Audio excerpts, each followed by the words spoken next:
What's up, guys? Matai Leuta from the Houston Sabercats. I'm here on Chip and Chase podcast.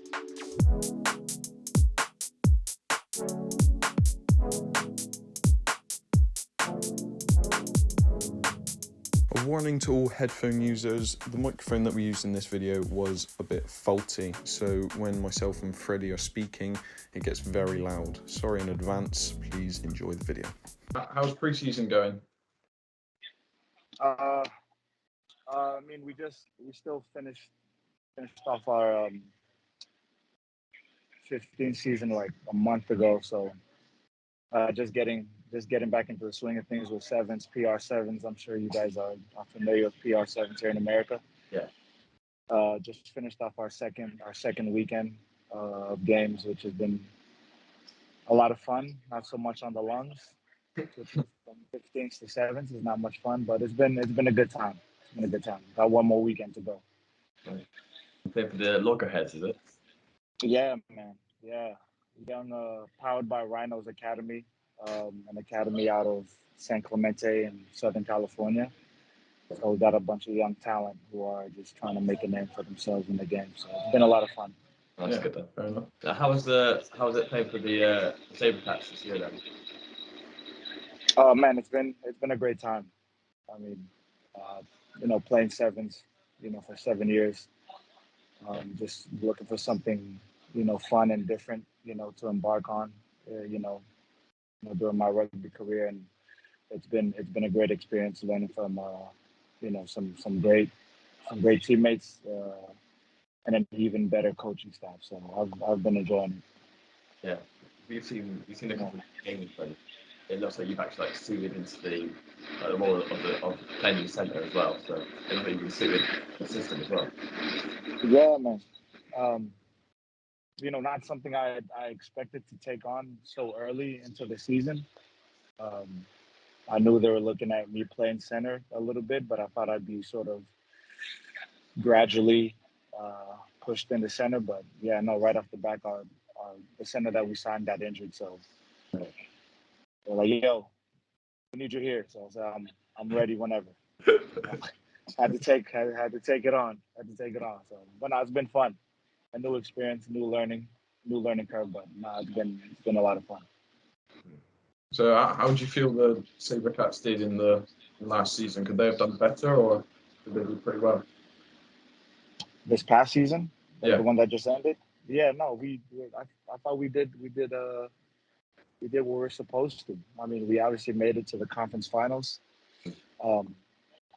We knew we had the talent, even though a lot of guys hadn't played with each other, so there was some chemistry that needs to be built early on. We need to learn about ourselves as a team and how we wanted to be represented as a club. But no, we did well, man. Seattle came to play in that conference championship, and so they deserved to make it to the final. So that's just something that we're just gonna have to learn from moving forward. Yeah. So what's going to be different next season? Is it just like general improvements, or is there something that's actually missing from the team? That's a good question. I think for us, last year, like I said, given the fact that a lot of us hadn't played together and we had to learn really quickly, we only had 2 weeks before the actual first game kicked off.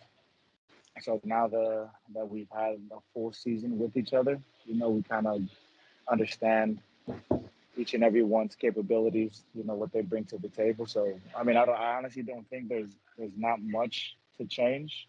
Yeah. I think we just need to improve, maybe in certain areas tactically. Yeah. Our kicking game wasn't so great at the beginning of the season. We improved on that.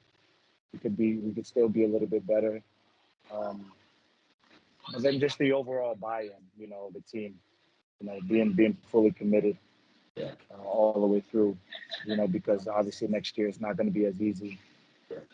Not saying that it was this year, but teams know that we'll be coming back to claim a place in that conference final and hopefully go play for it all. This time around, the next go around. I think we have like you've got the potential to like actually go on and try and challenge like the win the league. It's like you've got a very strong like forward pack with like Ruby Brits and Danny Barr and all that. And then obviously got the pace out wide. And, yeah, you definitely have all the assets to try and go all the way, really. Yeah, having great guys like Danny, on the squad, not only brings, his athleticism, but also his leadership. Then you have young guys as well as Malon Al-Jaburi, spent some time, over with Ealing. And then just a load of experience as well, obviously from South Africa, Dylan Smith, Willie Brits, Yeah. just to name a few. But no, it just comes full circle and just creating not just a great team but a great cultural environment. Because that's mainly what you need to have a great organization, to have a great team, a successful team. It's not only what you do on the field, but it's also what you do off the field. So I think we have a great balance of both. 100%. Yeah. I'm sure you're sick of hearing it by now, but how do you feel about USA losing to Chile? Because that was a Gosh, yeah. Oh. I Yeah, didn't man, say that. that was rough. You know, you get so excited for what's to come. Hats off to Chile, man. They came to fight and they're prepared. You know, you just can't give them a sniff of anything. Once you get momentum, you got to be able to keep it and just carry it on through the whole game. Um, but if there's one thing I've learned about playing teams like Chile, Argentina, Uruguay, even in sevens, is like they'll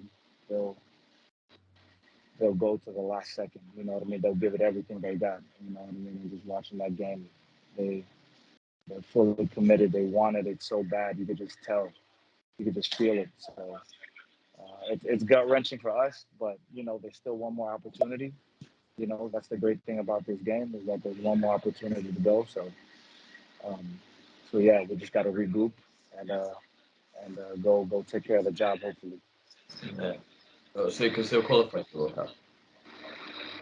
Yeah, Chile is qualified for the World Cup, but yeah, we have one more opportunity at the repechage, which is, I believe, in the fall, in November, if I'm not mistaken. Yeah. Well, you still have the seventh in South Africa as well. Yeah, seventh World Cup in South Africa, in September. Exciting times. Uh, you know, talking to a few of the boys, because a few of the boys were involved in the PR7s over these past 2 weekends. They seem pretty excited and you know, charged up, ready to go to work and hopefully make that squad. A lot of guys, who obviously in their first years of playing on the circuit, so a bit of a surreal experience for them. But I'm fully supportive, and I can't wait to see how they do. It's gonna be a great tournament. Have you been watching the internationals recently with New Zealand, Ireland, and then Australia? Have you been watching them? Yeah. Closely watching that Ireland All Blacks series, obviously, because that's a historic series. And congratulations to Ireland, man. Just the world class team, man. World class. It's not easy to come into New Zealand like that and pull off a series. So hats off to them. Okay, well, Yeah, that's the first. That's the first of 3 teams, I think, that's beaten them in the series. Yeah. first time they ever beat New Zealand in New Zealand. Yeah. So, Yeah. No, world class team, and I believe they're at the top of the table. They're number one in the world right now. Yeah. A couple of days ago. Yeah, that will be should be good. Yeah. Well, every World Cup's pretty good. Well, apart from 2015, but yeah, we don't talk about 2015. that was very good.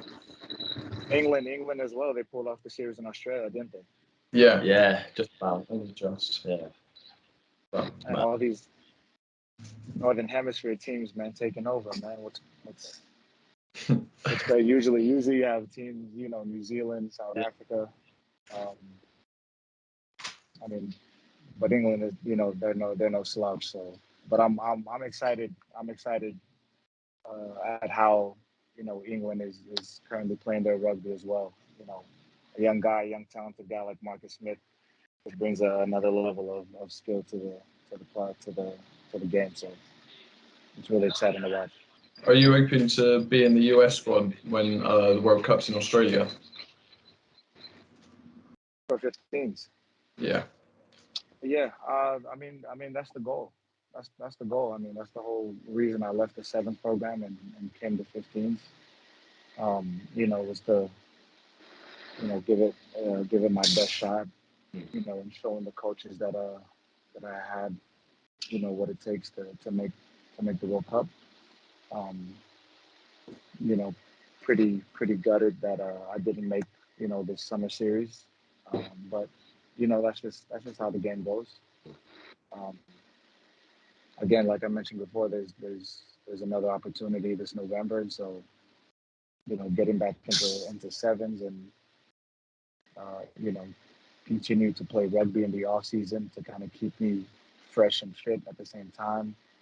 I'm just going to be able to use sort of to my advantage to hopefully uh, you know force my way yeah, into more of these international tours. So Um, I can only control, what happens on my end, and then just leave it up to the coach to decide. So, yeah, until that call up happens, I'm just gonna keep working. Man.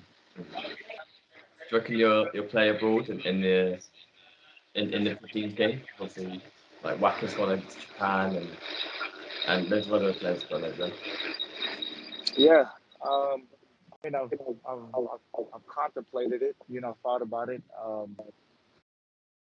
And as much as it would be a great experience to go overseas. Places like Japan. I've always wanted to play in France. After my first tour with the 7th team in France, I think France is a great country. Um, of great rugby. But I think where I'm at in my career at this point, especially with how the game is developing currently in America. You got the MLR, now you got PR7s. I think I'm more focused on helping the game move forward here in America. So I Yeah, think staying domestically, staying as involved as I can, with these domestic leagues and just trying to again just push the game forward, to where it needs to be because we got a lot of catching up, to do, with leagues, the Premiership, Super Rugby, even Japan now. You look at where they are now compared to where they were yeah, years ago. It's great to see. So, um, I'm just trying to, do my best to contribute, to that arena, yeah, as far as American rugby goes, because, um, you know, like I said, we're so behind, um, especially now with the World Cup coming to America. yeah, I believe in 2031. Yeah, um, it would be amazing to see the amount of growth that we'd be able to accomplish from now yeah, until that World Cup comes. You know, would be a an amazing thing to be part of. yeah. So the Sunday stuff been getting better. This season for us has been really exciting to watch. Um, and obviously we had the commentator Dallen Stanford on the first episode, and he said that the standard is getting better and more people are watching it, which is it is good news to watch. Yeah, man.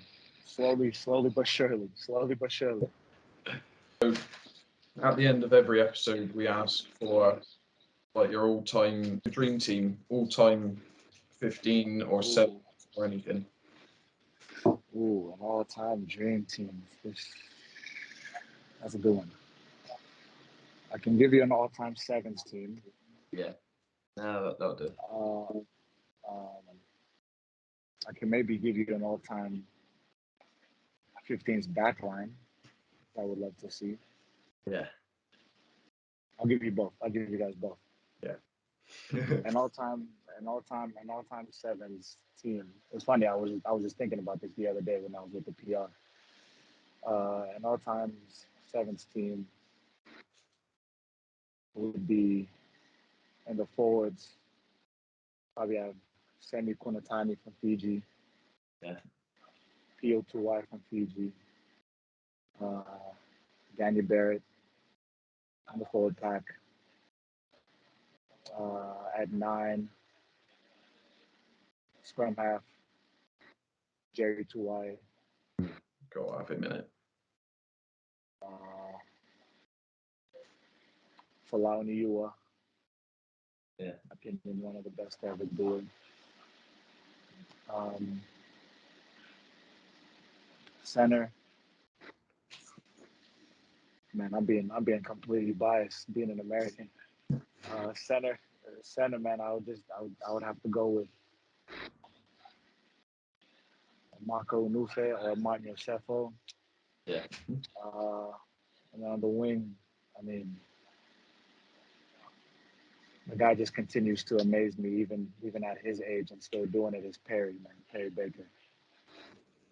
Yeah.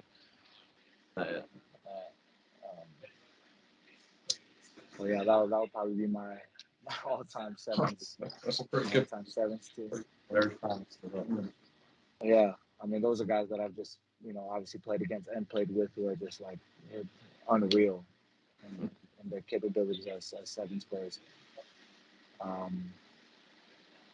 15's backline.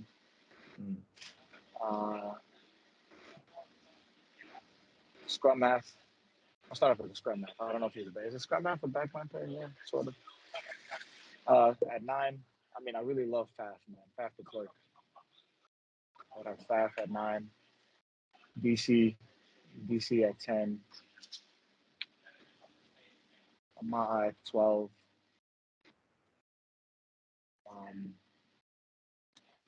Semi Randrandra at 13.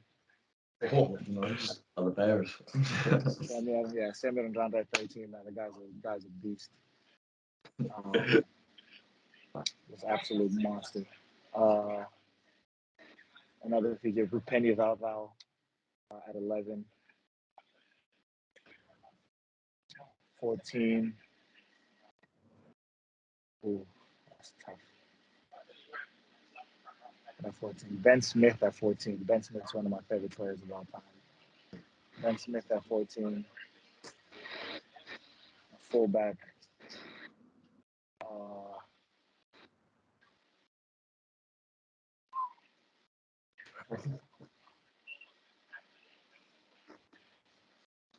Fullback, that's tough.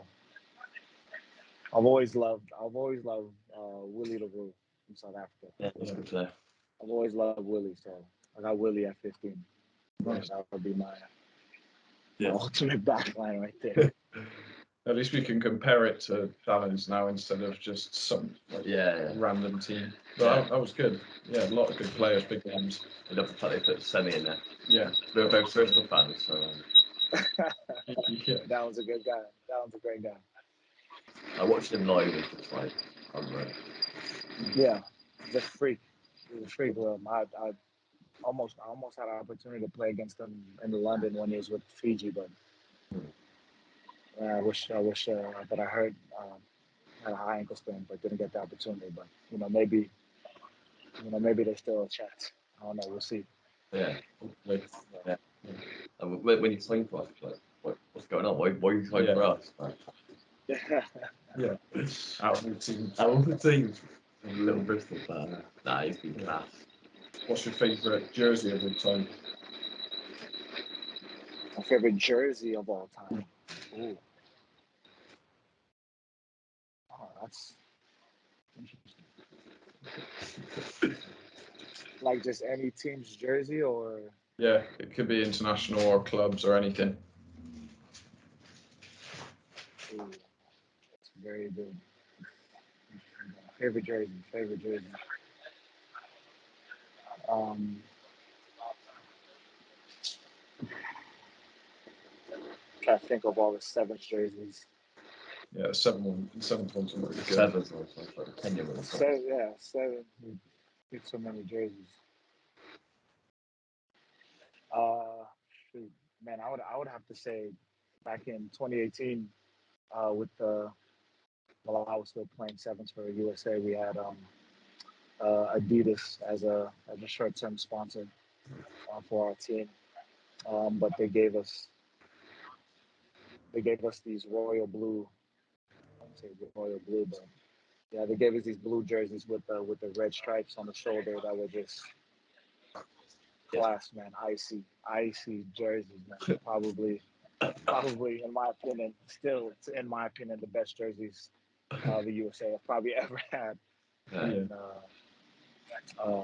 yeah, I know we won for a few tournaments. Yeah. But then unfortunately we switched sponsorships. But would have loved to have seen what they did if they would have taken us on into, because that was our World Cup year, the last World Cup in 2018. So we would have loved to see what they would have done with the jerseys. But no, during the season, that blue with the red stripe it was dripping, my man. It was dripping. Yeah. Well, look, the ones are nice. The new ones. Say that again. The Castori ones are nice. The new jersey. Yeah, they're not bad. They're not bad. No. Would still would have liked a little bit more, creativity, I guess. Yeah. Just a little bit, the way that look at so many different jerseys, they add, just a little bit of artistic design to it. You know what I mean? I mean, even looking at the French jersey behind you there, like, that's I think that's one of France's best ones. I mean, but then again, that's only my opinion. Some people might think otherwise. Is there anything you want to say before you go? Nah, man. I'm sorry. Again, I'm sorry for the delay, but I appreciate the time, man. I appreciate the platform. Yeah, it was a good laugh. Cheers. Thanks for joining us. No worries, man. Appreciate it, fellas. Have a good one. Yeah, And chat to you soon. good luck next season. Thank you, brothers. Cheers. Bye bye.